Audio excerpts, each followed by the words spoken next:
Good morning, one and all. I, Sarika Sharma, Assistant Professor, UIPS Ujjain. Our today's lecture's topic is urinary tract infective agents.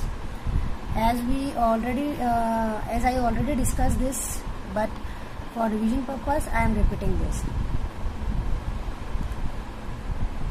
First of all, the introduction of urinary tract infection. Generally, urinary tract infection is abbreviated as UTI. It is an infection in any part of urinary system, kidney, ureter, bladder and urethra. These are the parts of the urinary tract. It is defined as the presence of at least 1 lakh bacteria per ml of urine. Means the 1000 bacteria present in 1 ml of urine. The most infections involved in the lower urinary tract, the bladder and the urethra, because this part of urinary tract is having more contact with outer environment than the upper urinary tract. It is common disorder at all ages in both males and females. If you consider about the etiology,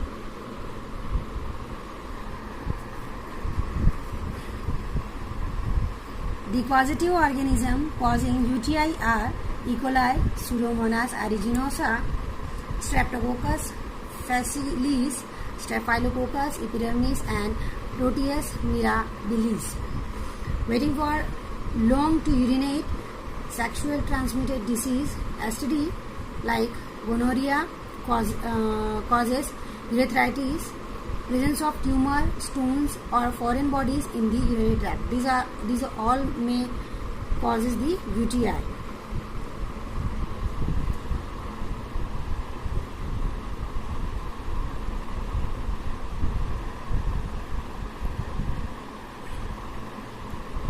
Now next is the symptoms of the UTI.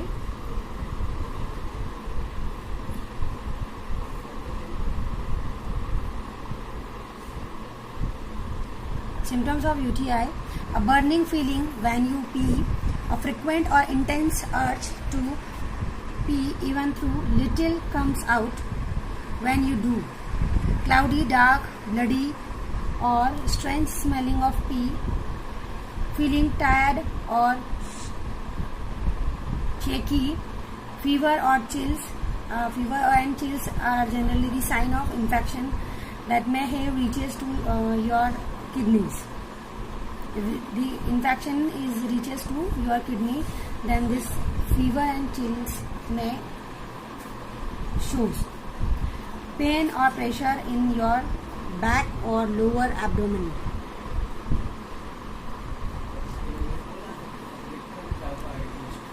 This is the urinary tract, kidney. These both are the kidney, right and left, ureter, bladder and urethra.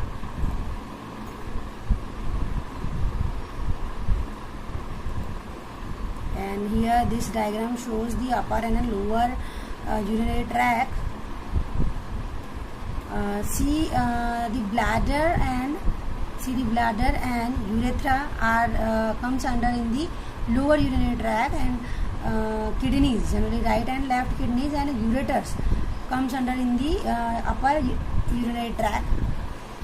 Generally lower urinary tract is more prone to UTI because it is having direct or somehow more contact with outer environment. That's why the UTI is having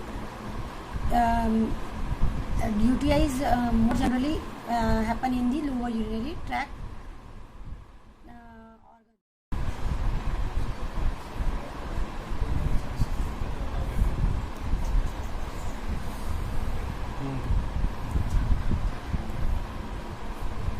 Now move to the pathogenesis. In many cases, bacteria first travel to the urethra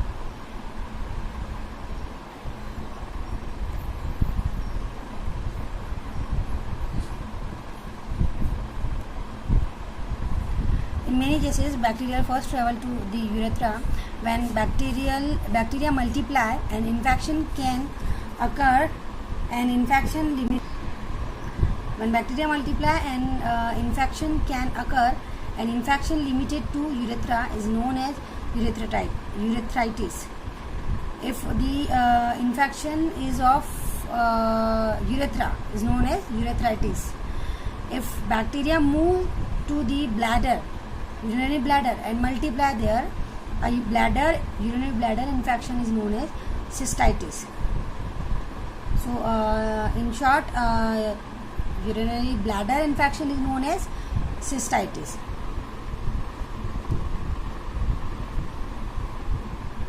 Now, next is if the infection is not treated, then bacteria may then travel further up to the ureter to multiply and infect the kidneys.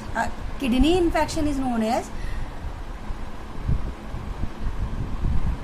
pyelonephritis.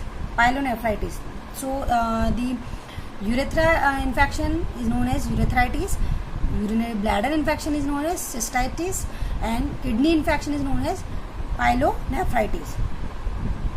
Now, the agents which are using in the UTI. First agent are known as nitrofurantoin. This is the main drug which is using in the urinary tract infection is the nitrofurantoin. Nitrofurantoin. This is the structure of nitrofurantoin. Here we can see the two 5-membered ring, 5-membered hetero atom ring. The IUPAC name of this 1,5-nitro 2-furanyl methylene amino 2,4-imidazole dione.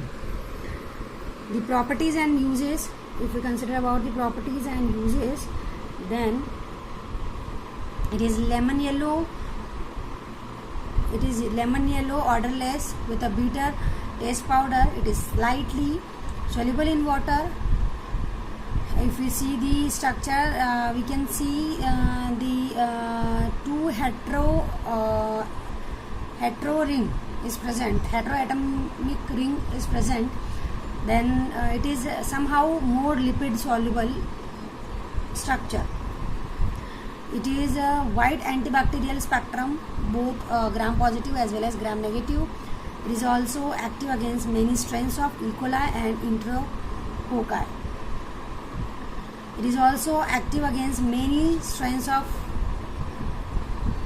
E. coli and enterococci, mainly used in the treatment of uncomplicated UTI.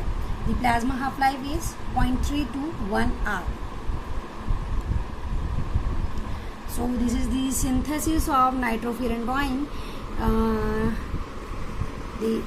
We can see the structure of 5-nitrofuranol. It will react with 1 amino hydantoin. In the presence of NaOH, the 1 molecule of water is eliminated, and finally it will synthesize or prepare the nitrofurantoin.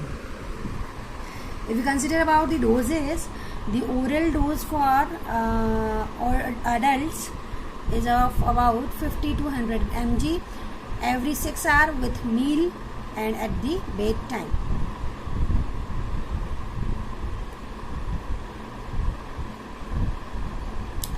If we consider about the mode of action of nitrofurantoin, then nitrofurantoin undergoes the reduction process in the presence of nitroreductase and FMN, which is a biomolecule. And here this is the FMN synthesis procedure. FMN generally is synthesized from riboflavin, which is a vitamin B2, and it is a kind of precursor for the FMN. Nitrofurantoin, on its reduction, it converted into toxic intermediate compound, and this toxic intermediate compound will interfere the enzymes in DNA, RNA, and protein synthesis. This toxic intermediate compound will interfere the enzyme which is responsible for the DNA, RNA, and protein synthesis. Thus, the bacteria will kill or die.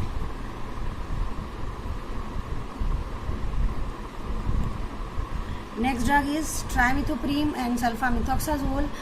These two drugs we have recently discussed in our last session.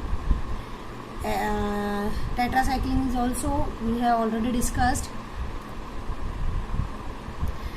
Next drug is nalidixic acid. Some more drugs are there. Nalidixic acid, ofloxacin, ciprofloxacin, and methenamine.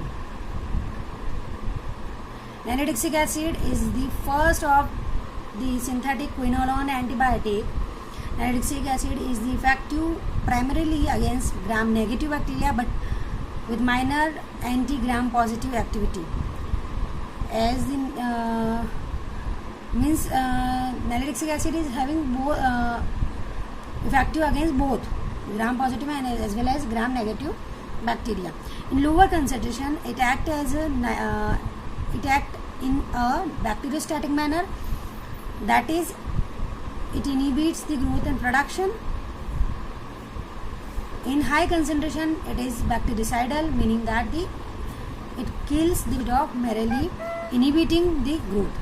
Means nalidixic acid is having both activity, bacteriostatic at minor concentration and bactericidal at high concentration. Now move to the structure of nalidixic acid.